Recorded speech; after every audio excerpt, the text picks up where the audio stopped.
Pemirsa, usai pertemuan bilateral Rabu siang di Istana Bogor, Presiden Turki Recep Tayyip Erdogan kembali ke Turki pada Rabu sore. Ya, Presiden Prabowo mengantar langsung ke pulangan Erdogan. Presiden Turki Recep Tayyip Erdogan dan istri bertolak meninggalkan Indonesia melalui Lanut Halim Perdana Kusuma, Jakarta sekitar pukul 18.20 waktu Indonesia bagian Barat. Pulangan Erdogan turut diantar Presiden Prabowo Subianto. Dan pertemuan Erdogan dan Prabowo Rabu kemarin ini menghasilkan 13 memorandum kerjasama di berbagai bidang antara dua negara, mulai dari ekonomi, pertahanan, hingga komunikasi. Selain itu, pemirsa, kedua negara juga membahas terkait Palestina. Prabowo menegaskan solusi dua negara merupakan jalan mengakhiri kekerasan Israel di Gaza. Sementara itu, Erdogan menekankan kerugian yang ditimbulkan dari agresi militer selama ini sangat besar dan ingin bekerja sama dengan Indonesia untuk membangun kembali Palestina.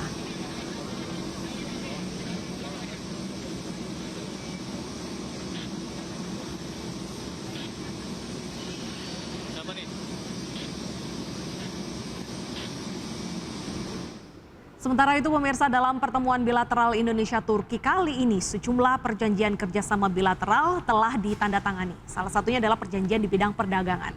Ya, Presiden Prabowo berharap sektor perdagangan tersebut bisa membantu perekonomian Indonesia dan Turki.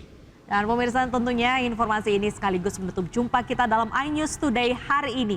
Cuplikan tayangan berita iNews dapat Anda saksikan di kanal YouTube @officialinews. Dan setelah ini Anda bisa langsung menyaksikan iNews yang bersama rekan kami Fazila Hairunisa dan Prisa Sambodato. Saya Bernadetta Ginting. Dan saya Togi Sinaga, pamit undur diri, selamat beraktivitas, sampai jumpa besok di jam sama. Bye-bye.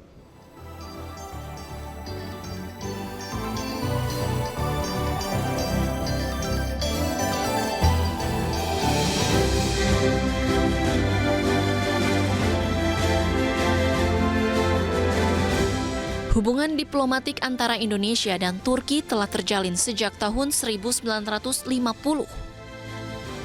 Sepanjang perjalanannya, kedua negara telah menjalin kerjasama di berbagai bidang, termasuk ekonomi, pertahanan, dan sosial budaya. Presiden Prabowo menyebutkan bahwa Indonesia belum memiliki perjanjian kerjasama di bidang perdagangan. Presiden berharap perjanjian perdagangan tersebut bisa memajukan perekonomian Indonesia dan Turki. Saudara-saudara sekalian yang mulia, kita ingin perdagangan di antara Turki dan Indonesia lebih meningkat, dan saya yakin bahwa akan meningkat dalam waktu dekat.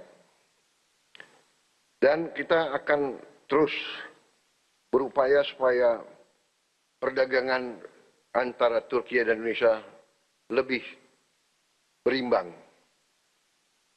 saling menguntungkan dan saling memperkuat.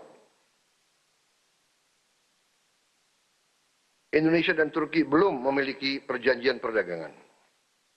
Karena itu, marilah kita segera selesaikan perjanjian perdagangan kita, SEPA,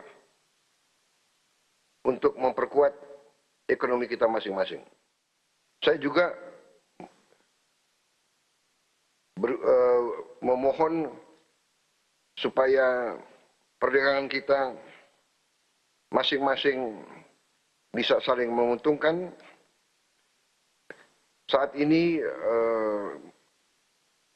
biaya masuk bagi barang-barang kita masih cukup tinggi, tapi saya percaya nanti di antara Menteri Perdagangan hal-hal ini bisa kita selesaikan. Kunjungan ini diharapkan dapat semakin memperkuat hubungan bilateral antara Indonesia dan Turki serta mendorong kerjasama yang lebih erat di berbagai bidang strategis. Dari Bogor, Jawa Barat, Jen Cahyani, Yudi Permana, iNews melaporkan. Ya, sementara itu Menteri Sosial RI Saifullah Yusuf atau Gus Ipul menyatakan bantuan sosial atau bansos untuk masyarakat tak akan terdampak kebijakan efisiensi anggaran yang diinstruksikan oleh Presiden Prabowo Subianto. Penyaluran bansos saat ini sudah berjalan sesuai rencana tanpa ada potongan dana. Namun jika ditemukan data yang error, maka nanti akan ada pengurangan penerima bansos.